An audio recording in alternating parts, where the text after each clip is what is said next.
สวัสดีครับเพื่อนๆวันนี้นะครับผมก็จะมีคลิปสตรีทฟิชชิ่งมาให้ทุกคนดูนะครับหมายนี้ก็ที่มาของหมายนี้ก็สุดยอดมากเนื่องจากว่าเล่าคร่าวๆแล้วกันผมเป็นคนกรุงเทพแล้วบ้านผมนะครับถ้าให้อธิบายก็อยู่ระหว่างอโศกกับนานาแล้วใครที่อยู่บ้านแถวนี้ก็รู้เลยว่าแถวนี้รถติดมากนะครับเพราะนอกจากรถติดแล้วแหล่งตกปลาเนี่ยยิ่งหายากเข้าไปใหญ่นะครับโดยส่วนมากเนี่ยผมก็มีความเข้าใจว่าถ้าผมจะไปตกปลาเนี่ยผมก็ต้องเดินทางอย่างน้อยทีละ30 ถึง 50 นาทีนะครับถึงจะไปถึงหมายตกปลาได้แต่ผมไม่เคยสังเกตว่าใกล้บ้านน่าจะมีที่ตกปลาด้วยจนกระทั่งวันหนึ่งนะครับผมก็ได้คุยกับนักตกปลาคนหนึ่งเนี่ยทีม Fishing 92เดี๋ยวโฟกัสหน่อยลูกเดี๋ยวผมก็ได้คุยกับคนนี้นะครับทีม Fishing 92เขาก็ได้ส่งข้อความมาถามผมว่าสวัสดีครับผมมาจากปารีสแล้วผมกำลังจะมาที่กรุงเทพปลายสิงหานี้ผมจะเอาคันเบ็ดชุดตกปลาท่องเที่ยวผมไปด้วยนะครับชุดพกพาแล้วผมกะจะไปตกในโซนกลางเมืองแล้วอยากจะถามว่ามันมีโอกาสที่ผมจะตกปลาช่อนหรือสเน็กเฮดในโซนพวกนี้ได้ไหมมันถูกกฎหมายที่จะตกปลาในคลองหรือในสวนสาธารณะได้ไหมครับโปรดตอบให้ผมด้วยอันนี้ผมก็ตอบว่าอย่างเช่นลุมพินีก็น่าจะตกปลาไม่ได้นะครับและเป็นสวนสาธารณะแล้วนอกจากนั้นโซนอื่นที่ผมน่าจะรู้จักก็จะเป็นใกล้ๆสวนหลวงร.9 ลาดกระบังนะครับพุทธมณฑลผมก็แนะนำไปอย่างนี้จากนั้นผมก็ให้ข้อมูลไปอีกว่าโอเคแนะนำเหยื่อมาให้ผมหน่อยได้ไหมก็ได้ถ้าคุณจะตกปลาประเภทนี้ก็กรุณาใช้พวกซอฟต์พลาสติกไม่เกิน3 นิ้วนะครับก็พวกเหยื่อปลายางอะไรพวกนี้กำลังดีก็โอเคครับผมหวังว่าผมจะได้ Snake Head นะครับเขาก็ไม่เคยบอกชื่อนะครับเลยผมไม่รู้ว่าเขาชื่ออะไรแค่รู้ว่าเขาชื่อทีม Fishing 92วันนี้20 สิงหาเขาบอกว่าสวัสดีครับผมได้กลับถึงปารีสหลังจากที่อยู่ที่ประเทศไทยไป3 สัปดาห์สตรีทฟิชชิ่งที่กรุงเทพเนี่ยสนุกมากๆโดยเฉพาะสำหรับปลา Snake Head ไซส์เล็กและกลางผมได้มาเยอะเลยครับตอนแรกผมก็ดูรูปแล้วเริ่มสังเกตว่าปลาช่อนเจ๋งมากเยอะมากผลงานสุดยอดแต่พอดูไปอยู่เฮ้ยไอ้พื้นสีเขียวๆนี่มันดูคุ้นๆเว้ยนี่ครับสุดท้ายเขาก็เลยส่งภาพ Google Map ดูนี่ครับแล้วพอเราซูมเข้าไปอีกทีนึงบอกเฮ้ยนี่มันคลองหลังบ้านเรานี่หว่า สรุปแล้วคลองข้างหลังสวนเบญจกิตินะครับก็จะเป็นคลองที่ผมเดินผ่านประจำกับครอบครัวอยู่แล้วนะครับหลายครั้งที่ผมเดินในสวนนี้เนี่ยผมก็ได้เห็นว่ามันมีปลาช่อนว่ายอยู่แต่ผมก็ไม่เคยกล้าตีเพราะนึกว่ามันเป็นส่วนหนึ่งของสวนเบญนะครับแต่สุดท้ายแล้วชาวต่างชาติคนนี้มาแสดงให้ผมเห็นว่าตรงนี้มันตกปลาได้งั้นเราไปตกปลากันดีกว่า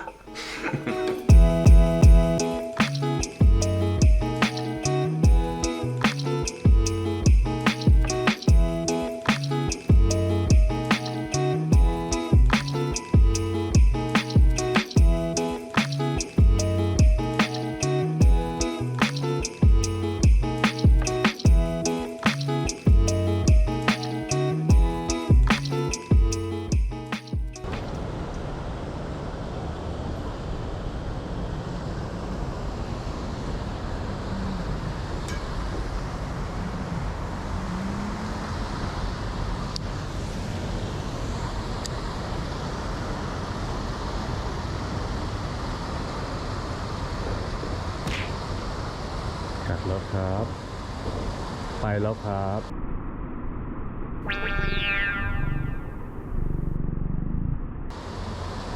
ว่ายไปไหนแล้วครับอะไรวะมันเล่นงี้กัดแล้วบินเลย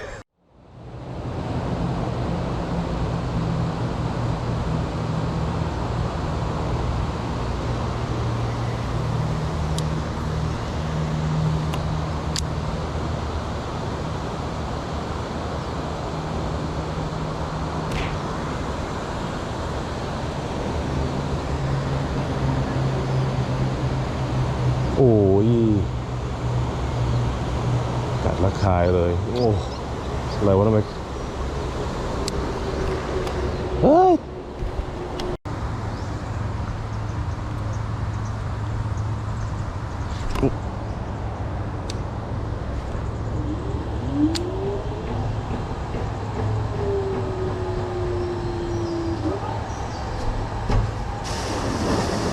โอ้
Fish on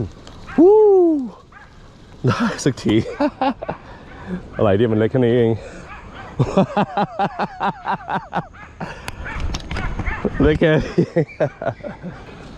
โอเคครับได้แล้วครับโอ้โหไม่เคยเจอปลาช่อนเล็กขนาดนี้มาก่อน มันเล็กอย่างนี้เซฟแป๊บนี่นะครับคะแนนตัวแรกวันนี้หลังจากกัดพลาดเป็นหลายตัวตัวน้อยนี่ออกมาชาร์จไม่ต้องคิดมากครับส่งเร็วๆแล้ววัดเลยครับท่าทางมันจะเล็กมากว้าวเข้าปากบนได้อย่างสวยงามครับนี่ครับคะแนนแรกวันนี้ สวนเป็นสกิติตรงนี้ครับ โอเคเดี๋ยวปล่อยละบ๊ายบายฟึบ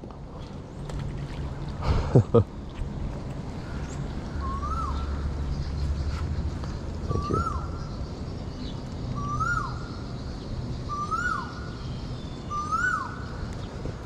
Thank you. Yeah, fish on.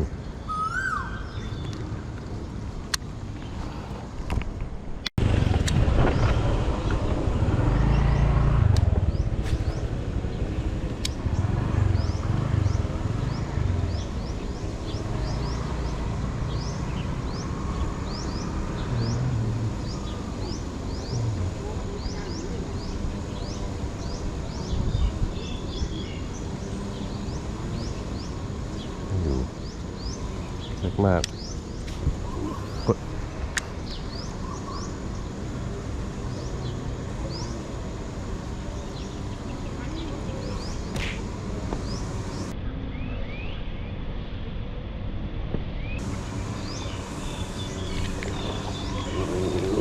fish on ครับ fish on fish on fish on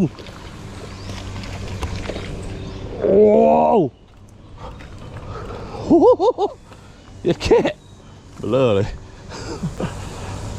เนี่ยโดนสักที กัดพลาดมาหลายทีโอ้โหช่อนเบลอเลย เมื่อกี้มันกัดพลาดไปทีนึงได้แล้วครับโอ้โหนี่ไงของใหญ่จริงละ นี่ไงนี่ครับเนี่ยตกในฝั่งที่เป็นคลองสาธารณะนะครับตรงนี้ตรงฝั่งนี้ไม่ได้นะครับฝั่งนี้ไม่ได้ฝั่งนี้ฝั่งสวนเบนนะครับแต่ตรงนี้ สุดยอดมากปลดละให้ลุงก็มีปลากลับบ้านแล้ววันนี้ลุงยามมีปลาช่อนแล้วโชคดีลุง ไหนดูนะโอ้โหกลับบ้านแล้วนะต้มยำ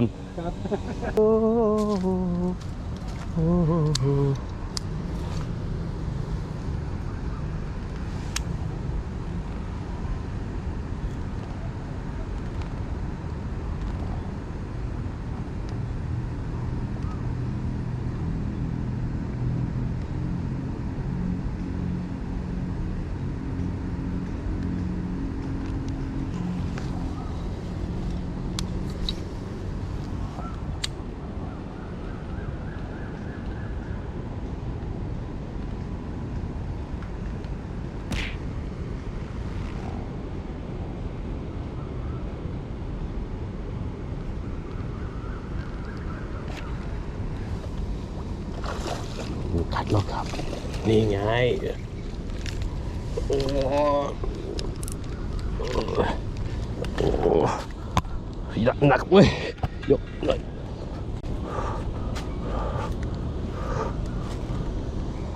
ว้าย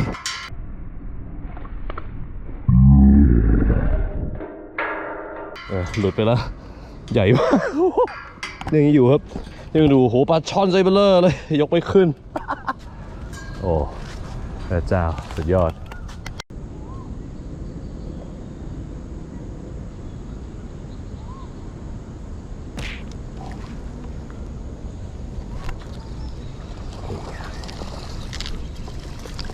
นี่ไงครับอีกตัวหนึ่งก่อนกลับบ้าน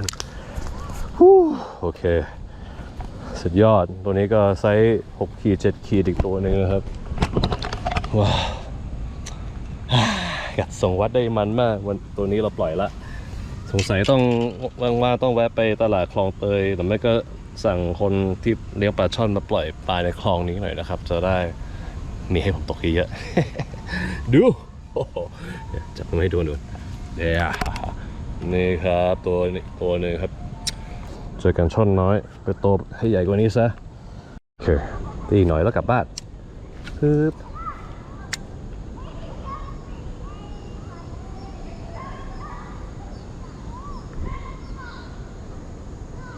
โอ้นี่ไงตัวเล็กติดเดียวนี่ครับถ้าผมว่ายมาตรงนี้มันจะกัดไหม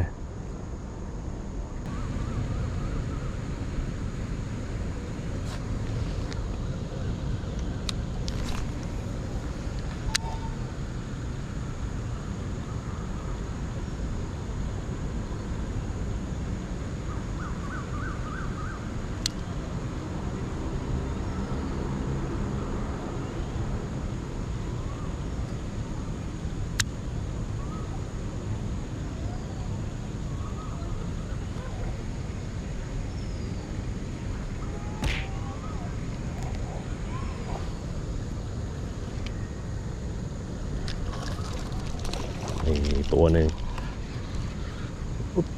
จ้าโอ้ย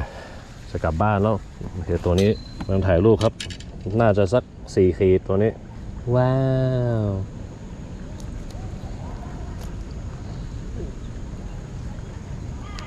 โอเคไปลงไปเลยปึ๊บ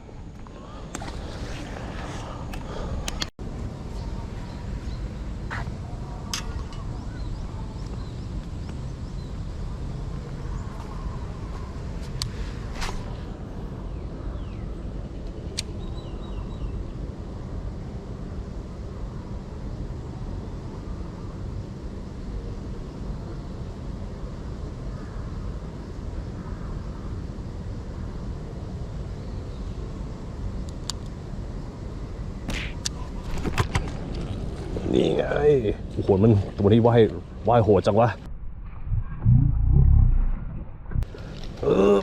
นี่ครับวันนี้แหละวันนี้จะไม่พลาดวันนี้ไม่พลาด yes นี่แหละเต่าอย่างนี้ ผมว้าว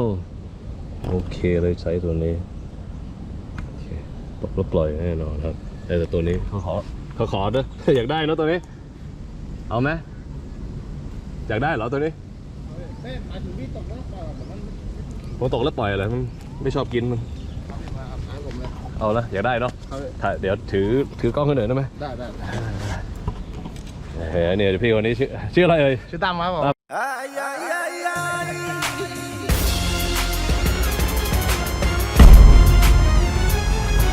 นะครับเดี๋ยวผมจะปล่อยเอาปลาให้คุณตั้มคนนี้นะครับนี่ครับโอ้โหตัวนี้เป็นไงครับโอ้โหดิ้นสนักเลยครับอันนี้ก็เป็นข้าวเย็นของคุณตั้มไปนะครับก็เยี่ยมเลยครับผมก็แค่มาทำคะแนนสนุกสนานนะฮะนี่ครับโอ้พอได้ครับตัวนี้โอ้โหนี่ครับเกือบ7-8 ขีด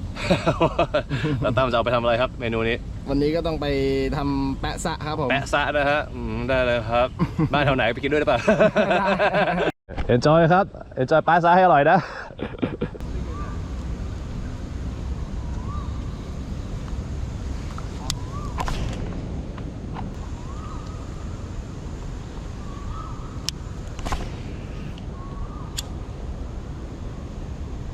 Oh, hit. Oh, he let go. Did he? Yeah, I think he did. Oh no, it's still on. Fish on!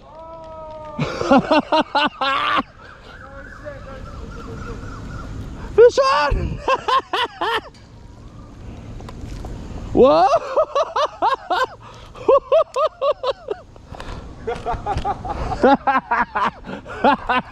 Whoa, fish on, baby! Oh, dude, I gotta get some photos of this one. นี่ครับปลาช่อนไซส์ประมาณสัก5 ขีด 6 ขีดนะครับ ข้างหลังสวนเบญจกิติเลยนะครับดูสตรีทฟิชชิ่งของแท้ ใจกลางกรุงเทพวู้ นี่ครับเราก็ถ่ายรูปได้เรียบร้อยแล้วนะครับ ให้ดูให้ทุกคนโคลสอัพอีกทีนะครับไอ้นี่ครับปลาช่อนในกรุงเลยนะครับดูครับสภาพน้ำมาดีขึ้นหรือเปล่าวะเนี่ยทำไมปลาช่อนมันดูสุขภาพดีอย่างนี้นะครับเฮลซี่มากนะครับเป็นปลาเกมในใจกลางกรุงเลยนะครับสุดยอดมากๆโอเคครับก็สำหรับทุกคนนะครับ เรามาเพื่อทำคะแนนเพื่อให้คนรู้จักเกี่ยวกับการตกปลาเชิงอนุรักษ์นะครับและยิ่งในเมืองเนี่ยถ้าเราสามารถมีพื้นที่ตกปลาเชิงอนุรักษ์ได้อย่างใกล้ๆเนี่ยก็จะทำให้คนรุ่นใหม่นะครับได้รู้จักเกี่ยวกับการรักตกปลาและการตกปลาเชิงอนุรักษ์แล้วก็พื้นที่แล้วก็ภูมิประเทศของเราได้มากขึ้นนะครับดูครับนี่แหละครับปลาท้องถิ่นเรารสชาติอร่อยมากนะครับแต่ตอนในเมืองนี้ผมก็คงไม่กล้ากินแน่นอนอันนี้ให้ดูอีกครั้งหนึ่งก่อนที่เราปล่อยโอเคครับปล่อยละปล่อยให้มันโตไปจะได้ไซส์3-4 โลเป็นปลาสถิตินักตกปลาระดับโลกจะได้มาเที่ยวที่นี่บ่อยๆครับ Let's go ละบายบาย Okay. I think it's about time for me to go. Like I dive deep. Like I'm last night with the flow here. Johnny boy, my peeps. I'm an infotainment state. My brain ain't contained. Shit keeps spilling out. I'm belligerent insane. My drink don't stay in place. That shit's in my mouth. I'm just 2 girls, 1 cup.